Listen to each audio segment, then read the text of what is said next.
भारत का dead dry और एकदम सूखी पिचेस बनाने का फार्मूला अपने ही गले पड़ गया। और भारत जब भी ऐसे मैचेस हारेगा तुमको एक शख्स याद आएगा। वो Virat the run machine Kohli थे, जो इस तरह की पिचेस पर, मैं कहूंगा इस तरह की खेत जैसी पिचेस पर भी सीसा पलाई दीवार की तरह, वो चट्टान की तरह खड़े होते थे। अब विराट कोहली नहीं है। 15 साल बाद भारतीय टीम साउथ अफ्रीका से अपने घर एक मुकाबला हारती है। लोग बातें कर रहे हैं भारत में कि विराट कोहली नहीं है, तो इसका जो क्रेडिट है वो गौतम गंभीर को जाता है। हार की वजह गौतम गंभीर है, क्योंकि उन्होंने रोहित शर्मा और विराट कोहली को टेस्ट टीम से निकाला, बल्कि रिटायर करने पर मजबूर किया। लिसन, मैं ये तो नहीं कहूंगा कि गौतम गंभीर की वजह से ये सब हो रहा है, क्योंकि sometimes you need to look forward. लेकिन एक खबर के मुताबिक आपको ये बताता चलूं कि विराट कोहली को कहा गया था कि आपकी जो जगह टीम में कंफर्म नहीं है, मतलब आपने जो किया सो किया, लेकिन आपकी जो जगह है भारतीय टीम में ना स्क्वाड में कंफर्मेशन है, कोई गारंटी नहीं है। मतलब आपने जो पीछे काम किया उसके नतीजे में या उसके सिले में आपको जो है ये नहीं गारंटी कि आप टीम में खेलेंगे। तो उसके बाद विराट कोहली ने कहा कि मैं तो संन्यास ले रहा हूं। पर वो दूसरी बात होगी, उस तरफ हम जाएंगे नहीं। हम बात करेंगे कि भारत हारा क्यों, क्योंकि भारत घर का शेर माना जाता है। भारतीय टीम का किला रहा है टेस्ट क्रिकेट में अपना घर, और वो नंबर 1 टीम बनने का सफर भारत से ही तो शुरू हुआ था। विराट कोहली टेस्ट के कप्तान बने, अलग अप्रोच के साथ, अलग इंटेंट के साथ खेले, लेगेसी कैरी किया। रोहित शर्मा ने, चेतेश्वर पुजारा, अजिंक्य रहाणे, जिनको आपने बीच में ऐसा गायब किया कि फिर वो टीम में नहीं आए, शेखर धवन थे। उस पीढ़ी के बाद, उस वो जो लास्ट जनरेशन थी, उसके बाद जब नई जनरेशन आई है, आई नो कि थोड़ा वक्त लगेगा, नई टीम है, वी शुड बैक देम। लेकिन यहां पर यह बात जरूर आएगी कि इस तरह की पिचेस बनाने से मुझे पर्सनली लगता है कि भारतीय टीम जो है वो अपने पांव पर खुद कुल्हाड़ी मार रही है, क्योंकि दम हम है टीम में, खिलाड़ियों में टैलेंट है, पर इस तरह की पिचेस पर खिलाएंगे तो कैसे काम चलेगा।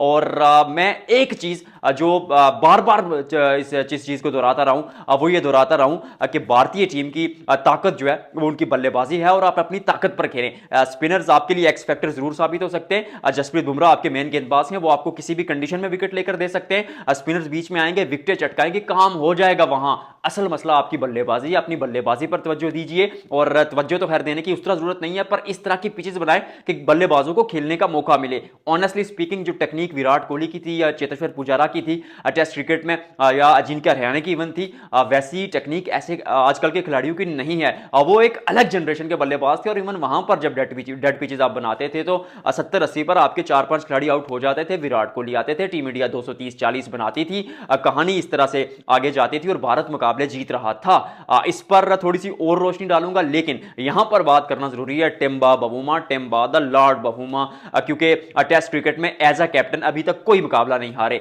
11 मुकाबले खेले, 10 मुकाबलों में जीत हासिल की, एक मुकाबला बगैर किसी नतीजे के खत्म हुआ। साउथ अफ्रीका के लिए वो जो टैग था कि चोकर्स है, आईसीसी ट्रॉफी नहीं जीतने, world TC champion, WTC championship जो है, वर्ल्ड टेस्ट चैंपियनशिप, वो भी टिम्बा बवुमा ने ही जितवाई साउथ अफ्रीका को। और उसके साथ साथ अगर बात की जाए तो 15 साल बाद भारत में टेस्ट मुकाबला जीतना, पाकिस्तान को पाकिस्तान में टेस्ट मुकाबले में हराया, भारत को भारत में टेस्ट मुकाबले में हराया, और साबित कर दिया कि साउथ अफ्रीकन क्रिकेट जो है वो इस वक्त अपने पीक पर है। क्योंकि वुमेन्स वर्ल्ड कप देखे, टी20 वर्ल्ड कप देखे, या तो टीम फाइनल खेल रही है या तो फाइनल जीत रही है। अगर आप डब्ल्यूटीसी की बात करें तो there is a lot to talk about.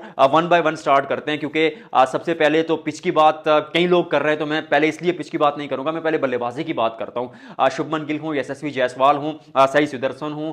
सही सुदर्शन के अलावा अगर देखा जाए वहां पर तो ध्रुव जोरल मौजूद हैं, और ध्रुव जोरल के अलावा बात की जाए तो वहां पर कौन मौजूद है। पूरी बल्लेबाजी की मैं एक एक करके आपको बताऊंगा। तो स्टार्ट से आगाज करते हैं कि यशस्वी जायसवाल, बाएं हाथ का बल्लेबाज, टैलेंटेड बल्लेबाज, पर इस तरह की पिचेस पर अगर आप पहली इनिंग्स में रन्स नहीं बनाएंगे तो दूसरी इनिंग्स में रन्स बनाना और मुश्किल हो जाएगा जायसवाल जैसे बल्लेबाज के लिए, क्योंकि एक थोड़े से अनऑर्थोडॉक्स वे में खेलते हैं। टेक्निक भी अच्छी है, बट जो उनका ट्रैक रिकॉर्ड है वो पहले इनिंग्स में शानदार है। जब तीसरी इनिंग्स में, यानी अपनी दूसरी इनिंग्स में बल्लेबाजी करने आते हैं तो फिर दिक्कतें होती हैं उस खिलाड़ी को। और फिर जब रन चेज आप कर रहे हैं और इस तरह की डेड पिच पर कर रहे हो तो आसान नहीं रहता चौथे दिन। और एक बात यहां पर यह भी बार बार आप सोचेंगे जरूर, आपके दिमाग में जरूर आएगी ये चीज कि कहीं ना कहीं आप इसके बारे में जब टीम मीटिंग में बैठेंगे तो जरूर बात करेंगे कि यार मतलब अगर आपकी टीम से 134 रन 130 रन चेज नहीं होता तो फिर थोड़ी सी दिक्कतें तो हैं, क्योंकि जैसे ही पिच हो, अभी तो तीसरा ही दिन था। ऐसा नहीं है कि चौथे या पांचवें दिन की पिच थी, लेकिन तीसरे दिन भी आप 130 रन चेज कर नहीं पाते तो फिर दिक्कतें हैं। मतलब there is something really wrong. और उसके अलावा अगर बात की जाए तो शुभमन गिल वहां पर मौजूद हैं। गिल साहब के बारे में मैं कहूंगा कि इंग्लैंड का दौरा गया था पर इंग्लैंड का दौरा ये वो वाला दौरा नहीं था। अच्छे खेले थे वहां पर जब जो इंग्लैंड की पिचेस 2016 से 2020 तक थी, इस बार वो नहीं थी। वहां पर बल्लेबाजी के लिए ज्यादा साजगार पिचेस थी, तो वहां पर तो शुभमन गिल ने रन बना दिए।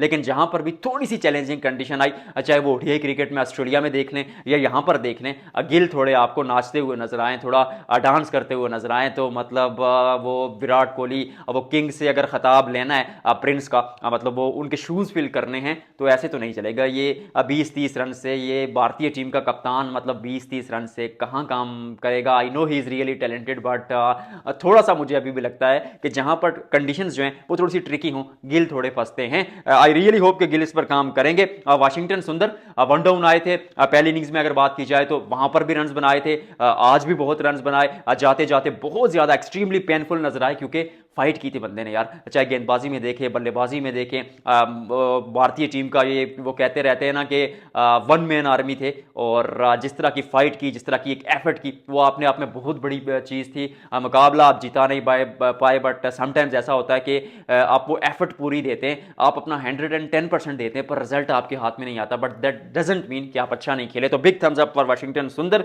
उसके अलावा देखा जाए पंत, एक ही खेलने का तरीका है भाईजान, अपने तरीके से खेलेंगे, कंप्लीटली अनऑर्थोडॉक्स बल्लेबाज है, सामने वाले को अनसेटल करते हैं, पर इस तरह का खिलाड़ी 10 में से 5 मैचेस में आपको अच्छा करके देगा, 5 मैचेस में फेल होगा, तो you have to accept this, क्योंकि पंत मतलब जनरेशनल टैलेंट है, आप उनको छोड़ेंगे है नहीं। सही सुदर्शन, अभी तक भारतीय टीम में जिस तरह रेगुलर मौके मिल रहे हैं टेस्ट क्रिकेट में, ऑनेस्टली स्पीकिंग भारत जैसा मुल्क जहां पर बेंच की टीम को अगर आप ए टीम से खिला दें या नेशनल टीम से खिला दें, तो वो जो मुकाबला होगा वो बराबरी का ही होगा, यानी इतना टैलेंट है। तो इस टीम में अगर इतने मौके मिल रहे हैं, तो फिर ये 30-35 से काम नहीं चलेगा।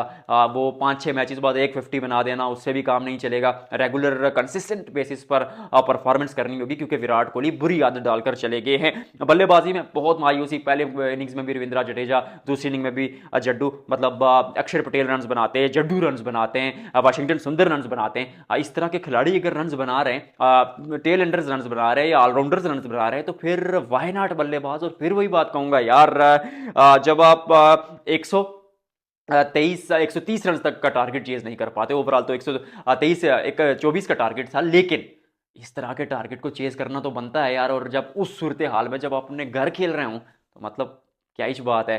मायूसी भारतीय टीम को। आई रियली होप कि वो सेकंड मुकाबले पे कमबैक करेंगे और सोचेंगे कि यार पिचेस थोड़ी सी ना बल्लेबाजों के लिए भी पिच में थोड़ा सा कुछ रहने दें। बिल्कुल खेत जैसी पिच ना बनाएं, ऐसी पिच ना बनाएं कि सामने वाली टीम जो है वो आपको आपके ही खोदे हुए गड़े में दफन कर दे। सीरियसली साउथ अफ्रीका की टीम एक्स्ट्रा ऑर्डिनरी खेल उन्होंने पेश किया, और वो मिथ को तोड़ा कि जो है एशिया में आकर आप जीत नहीं पाते, क्योंकि पाकिस्तान को हराया, भारत को हराया, और यहाँ पर सबसे ऊपर जिस बंदे का नाम आता है टिम्बा बबूमा। आई नो के हरमर ने वहाँ पर 8 विकेटें ली, अच्छी गेंदबाजी के मार्को येंसन ने भी, लेकिन जिस कंडीशन में, जिस पिच पर और जिस गेंदबाजी के खिलाफ 55 रन की वो नाबाद, वो नॉट आउट इनिंग्स टिम्बा बबूमा ने खेली, वो सबसे ऊपर और अलग दर्जे का खिलाड़ी। ट्रोल किया गया शुरू पर भाई के मतलब इस तरह का खिलाड़ी कि जो इसका कद वैसा नहीं है और खेलने का अंदाज भी वैसा नहीं है, टेक्निकली इतने स्ट्रांग नहीं है, लेकिन खुद को साबित किया, खुद को प्रूव किया कि sometimes you need to prefer talent over fitness and skill, क्योंकि टैलेंट एक ऐसी चीज होती है जो आपको वो रोके नहीं रुकता। आप स्किल इंप्रूव कर लेते हैं मेहनत करके, आप फिटनेस इंप्रूव कर लेते हैं, लेकिन जो टैलेंट होता है वो नेचुरली आपके अंदर है, उसको पॉलिश करके दुनिया भर के सामने रखा टिम्बा बबूमा ने। साउथ अफ्रीका की अगर बात करें गेंदबाजी की, आज के दिन तो वहां पर 2 विकेट मार्को येंसन लेते हैं, हरमर आज के दिन भी 4 विकेट लेते हैं, पूरे मुकाबले में 8 विकेट उनके नाम के आगे, केशव महाराज की 2 विकेटें। और जब शुरू पर विकेट गिरना शुरू हुई तो थोड़ा सा प्रेशर बना, प्रेशर के बाद वो अक्षर पटेल जैसे और उनके रविंद्र जडेजा के दरमियान जो पार्टनरशिप हुई, उसके बाद एक उम्मीद दिखी। जब उम्मीद जगी तो फिर भारतीय टीम वहां से मुझे ऑनेस्टली ऐसा लगता है कि वहां से शायद थोड़ी सी ट्रिक मिस कर गई, क्योंकि वहां पर आपको थोड़ा वक्त लेना चाहिए था यार। आई नो कि पिच मुश्किल थी, पर आप वक्त ले सकते थे, क्योंकि 2 दिन बचे थे। मुझे भारतीय टीम थोड़ा सा आज शॉर्ट सिलेक्शन में खराब नजर आई, और जब शॉर्ट सिलेक्शन अच्छी नहीं होगी टेस्ट क्रिकेट में, तो आप पीछे रह जाएंगे। ये तो थी इस मुकाबले की चर्चा। आपके नजदीक भारतीय टीम की मुकाबला क्यों हारी, जरूर बताइएगा। आपसे मिलते हैं अगले व्लॉग में।